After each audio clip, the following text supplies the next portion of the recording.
साथ संगत जी, प्रेम से कहना धन निरंकार जी। एक नई साखी के साथ स्वागत है आप सभी का आपके ही अपने चैनल पर। आज की साखी का विषय है भाग्यशाली लोग। चलिए सुनते हैं आज की ये साखी। साथ संगत जी, हर साल गर्मियों की छुट्टियों में प्रकाश अपने दोस्तों के साथ किसी पहाड़ी इलाके में माउंटेनरिंग के लिए जाता था। इसी साल भी वो इसी मकसद से ऋषिकेश पहुंचे। गाइड उन्हें एक फेमस माउंटेनरिंग स्पॉट पर ले गया। प्रकाश और उसके दोस्तों ने सोचा नहीं था कि वहाँ इतनी भीड़ होगी। उन्हें तो हर तरफ लोग ही लोग नजर आ रहे थे। तो एक दोस्त बोला, यार यहाँ तो शहर जैसी भीड़ है, यहाँ चढ़ाई करने में क्या मज़ा आएगा। क्या कर सकते हैं, अब आ ही गए हैं तो अफसोस करने से क्या फ़ायदा। चलो इसी का ही मज़ा उठाते हैं, ऐसा प्रकाश ने कहा। तो सभी दोस्त पर्वतारोहण करने लगे और कुछ ही समय में वो सभी पहाड़ की चोटी पर पहुंच गए। वहां पर पहले से ही लोगों का तांता लगा था। तो दोस्तों ने सोचा चलो अब इसी भीड़ में 2-4 घंटे कैंपिंग करते हैं और फिर वापस चलते हैं। तभी प्रकाश ने सामने की एक चोटी की तरफ इशारा करते हुए कहा, रुको रुको, ज़रा उस चोटी की तरफ भी तो देखो।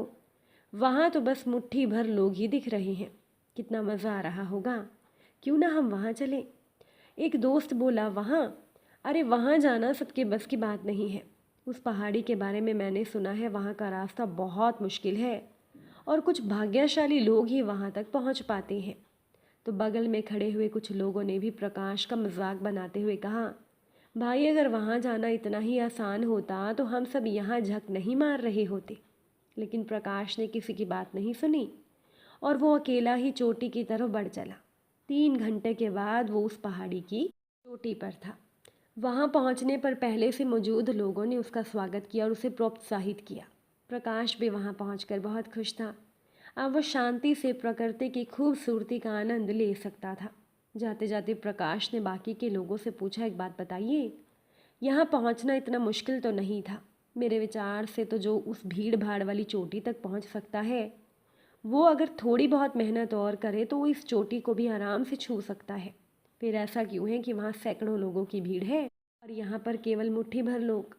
तो वहाँ मौजूद एक शिक्षक नवनीत बोला, क्योंकि ज़्यादातर लोग बस उसी में ही खुश हो जाते हैं जो उन्हें आसानी से मिल जाता है। वो सोचते ही नहीं हैं कि उनके अंदर इससे कहीं ज़्यादा पाने का इरादा है।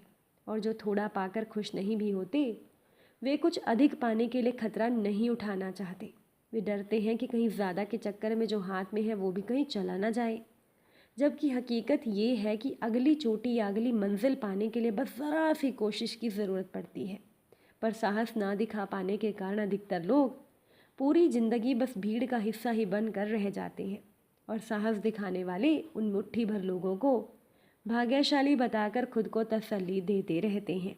साथ संगत जी, अगर आप आज तक वो अगला साहसी कदम उठाने से खुद को रोक रहे हैं तो ऐसा बिल्कुल मत करिए, क्योंकि अगली चोटी या अगली मंजिल पाने के लिए बस ज़रा सी कोशिश की ज़रूरत पड़ती है।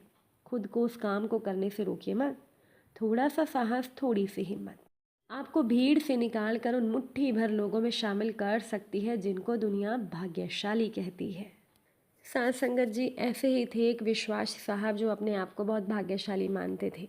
कारण ये था कि उनके दोनों बेटे आईआईटी करने के बाद लगभग 1 करोड़ रुपए का वेतन अमेरिका में प्राप्त कर रहे थे। विश्वास साहब जब सेवानिवृत्त हुए तो उनकी इच्छा हुई कि उनका एक बेटा अपने देश में लौट आए और उनके साथ ही रहे। परंतु अमेरिका जाने के बाद उनका कोई भी बेटा देश में आने को तैयार नहीं था। उल्टा उन्होंने विश्वास साहब को अमेरिका में बसने की सलाह दी। तो विश्वास साहब अपनी पत्नी के साथ अमेरिका गए, परंतु वहाँ उनका मन नहीं लगा और वो अपने देश भारत लौट आए। दुर्भाग्यवश विश्वास साहब की पत्नी को लकवा हो गया और उनकी पत्नी पति की सेवा पर पूरी तरह से निर्भर हो गई।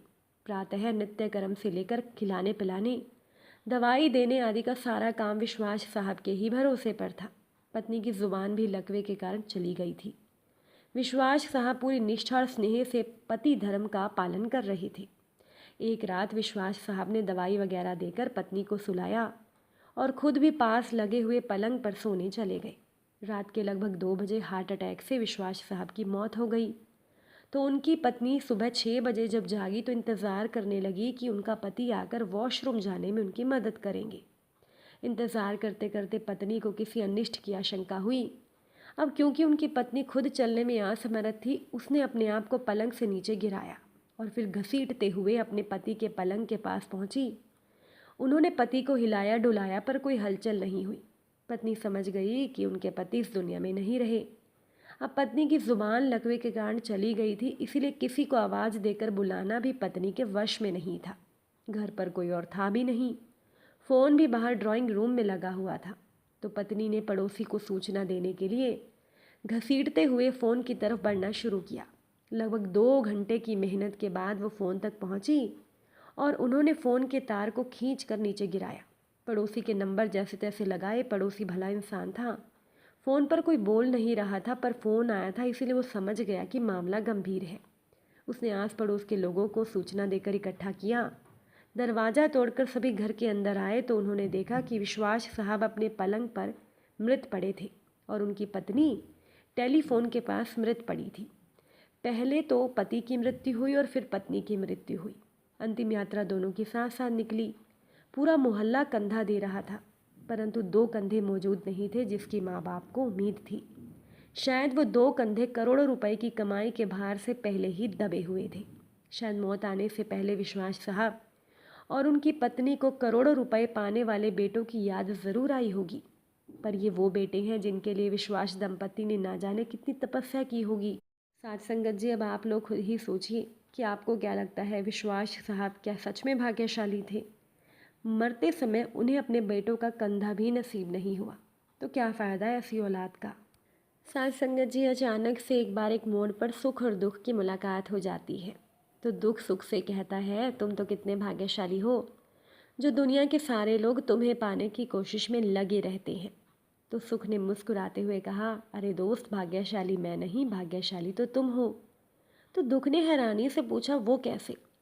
तो सुख ने बड़ी ही ईमानदारी के साथ जवाब दिया, वो ऐसे कि तुम्हें मतलब दुख को पाकर लोग अपनों को याद करते हैं, लेकिन मुझे मतलब सुख को पाकर लोग अपनों को ही भूल जाते हैं। तो साथ संगत जी, अब आप ही बताइए कि सुख और दुख में से भाग्यशाली कौन हुआ। अगर आज की ये साखी आप सभी को अच्छी लगी हो, वीडियो को लाइक शेयर ज़रूर कीजिएगा और कमेंट करके भी ज़रूर बताइएगा। आप सभी से फिर से मुलाकात होगी नई साखी और नए विचारों के साथ। तब तक के लिए आप सभी सेवा सिमरन सत्संग ज़रूर कीजिए। सतगुरु माता जी के चरणों से जुड़े रहिए। बड़े ही प्रेम से बोलिए, धन निरंकार जी।